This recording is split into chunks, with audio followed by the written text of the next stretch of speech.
Continues our trip through the Gospel of Matthew.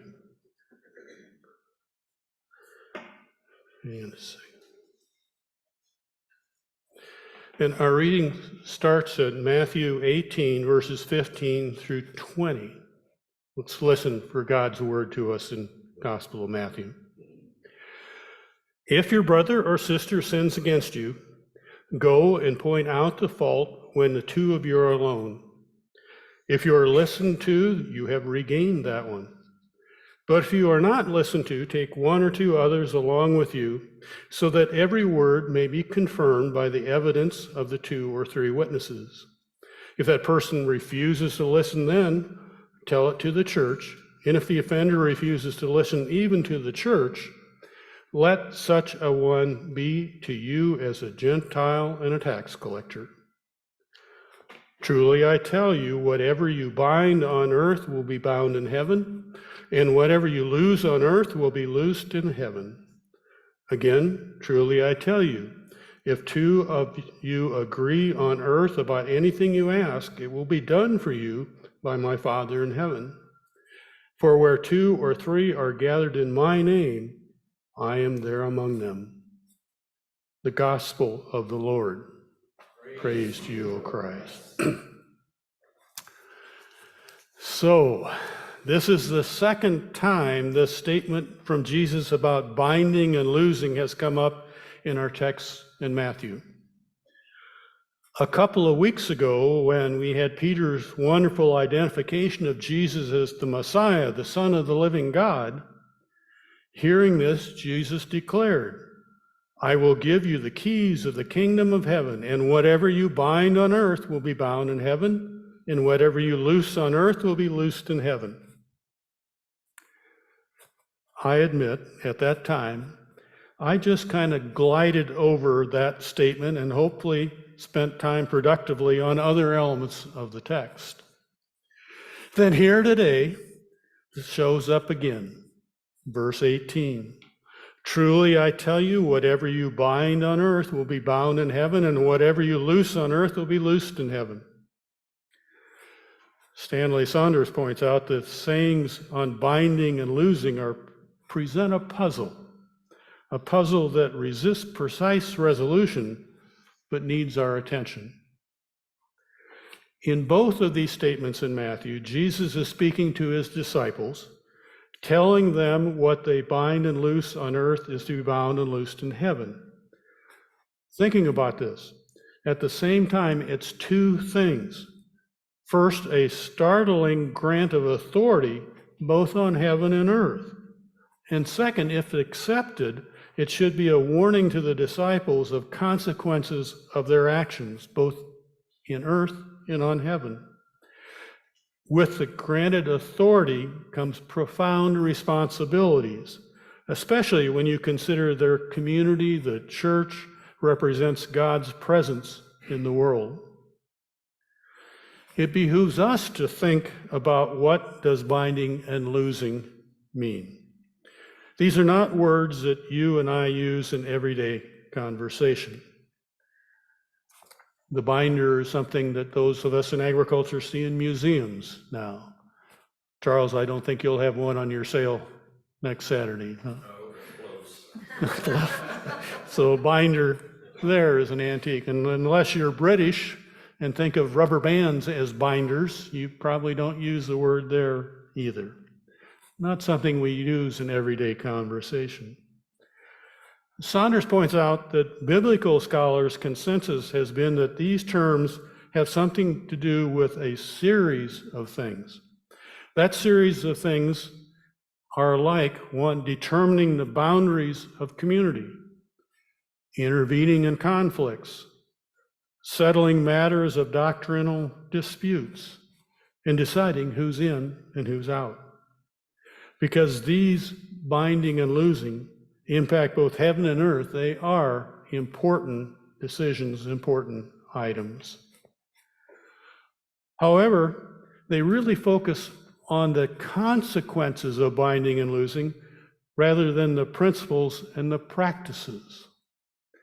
Said another way, they focus on outcomes, not so much as how the how of the practice. Underneath the identification of authority of leaders, and underneath the boundaries, and underneath the settling of doctrines, there's always a web of assumptions, interests, and power relationships, all of which, under human conditions, have the characteristic of tending to shape and preserve the already existing status quo, and all tend to compel others to continue to carry the weight and burdens, put the responsibilities on others. The church is not immune to these dynamics underlying our decision-making, and Jesus knows it. If we back up a minute and look broadly across Matthew chapter 18, where our text for today comes from, we find that Jesus does not seem to be very interested in abstract boundary and doctrine issues.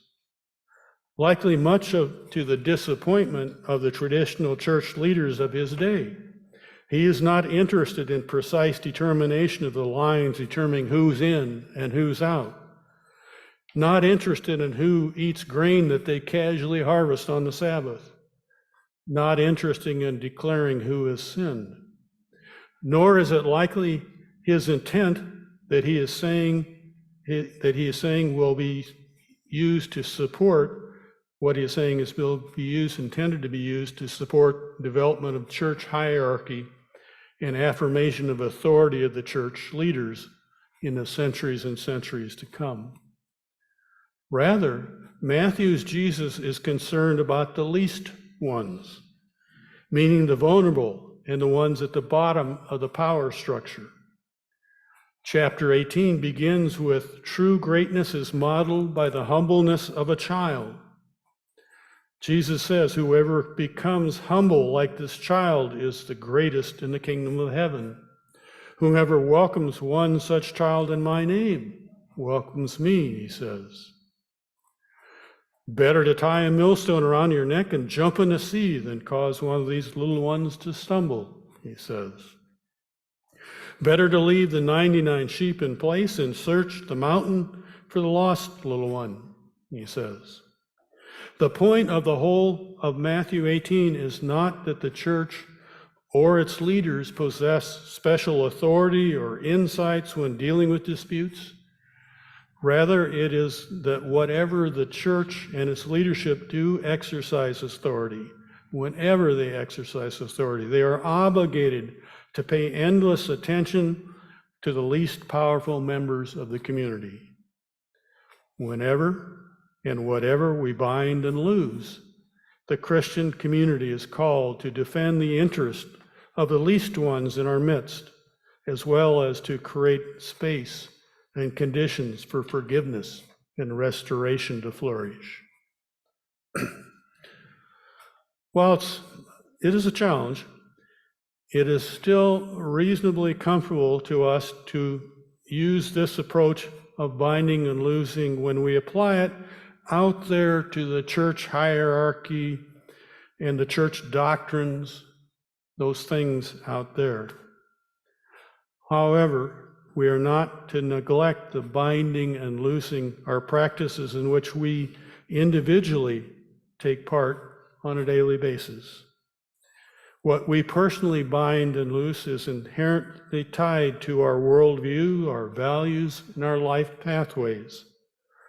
Binding and loosing are not just about doctrines and statements of faith.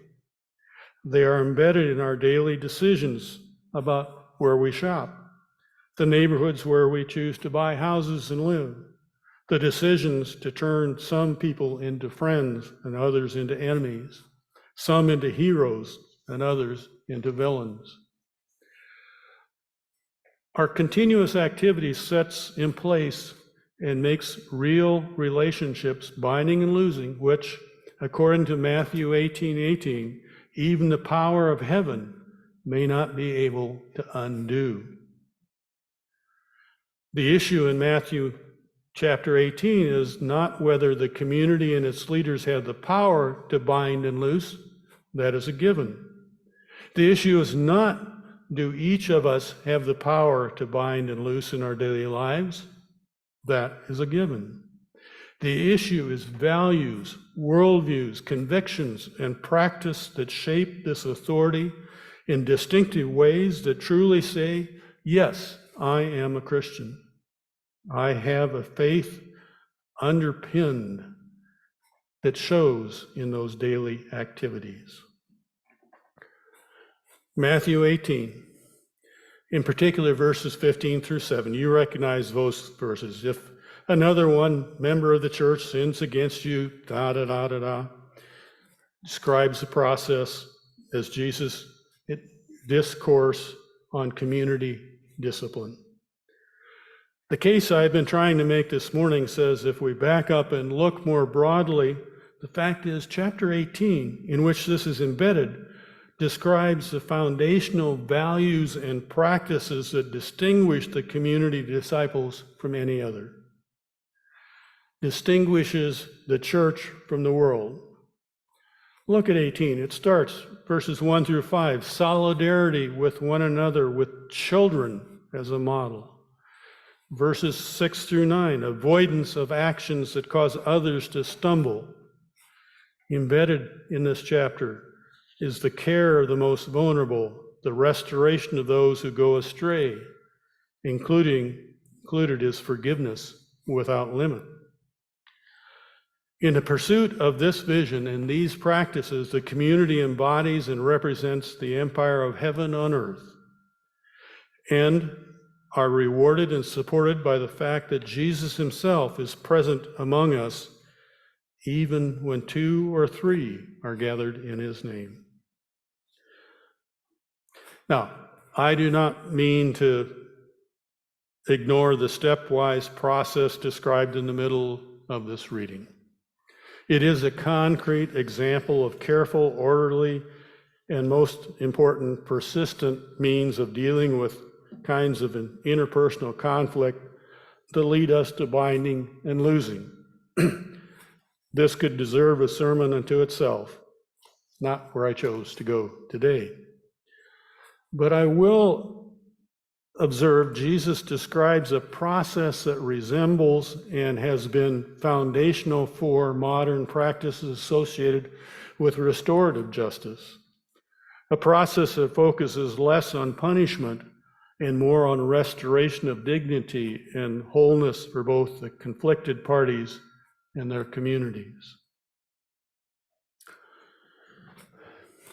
Back to the premise. We need examples and models of what this kind of binding and loosing look like in a modern world. I shared one in the bridge building example in our earlier message. I want to share another used by Stanley Sonder in his commentary for this purpose. Albert Parr Tuttle was a young lawyer based in Atlanta and a National Guard officer when he was sent to Elberton, Georgia in 1931 to organize efforts to restrain a mob and restore order after a black man had been accused of rape by a white woman. Tuttle succeeded in helping the accused escape the lynch mob that day, but at a subsequent trial, 12 white men produced a guilty verdict after a 2-hour trial and a 6-minute deliberation on largely contrived evidence, resulting in the death penalty. Tuttle went on to organize legal resources to appeal the case, but was ultimately frustrated. The man was executed 3 years later. Tuttle's experience in this case changed his view of the world.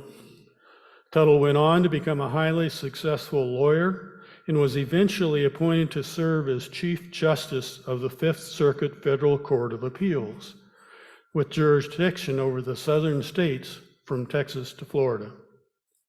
Tuttle was on the bench during the years when civil rights legislation first began to challenge long-standing patterns of racism. He was responsible for making sure the decisions handed down by the Supreme Court actually became law in practice. Albert Tuttle, a white man who grew up in Hawaii, bound himself to the cause of a black man wrongly accused and sentenced to die. Although he lost the struggle for the man's life, he nonetheless bound himself to the ongoing struggle to loose the shackles of racism that still plagued our country. Tuttle became arguably the Chief Justice not only of the Fifth Circuit, but of the Civil Rights Revolution of the 50s and 60s. This is binding and loosing at its best and most powerful. I think I can safely say that none of us are likely to become federal court appeals judges. However, we individually and in our communities bind and loose. I want to conclude with the Message translation of these verses because I think it says it well and directly when it tells us what Jesus said. Take this most seriously. A yes on earth is a yes in heaven. A no on earth is a no in heaven. What you say to one another is eternal. I mean this. When two of you get together on anything at all on earth and make a prayer of it, my Father in heaven goes into action. And when 2 or 3 are together because of me, you can be sure I'll be there. Amen. Let us share our first hymn.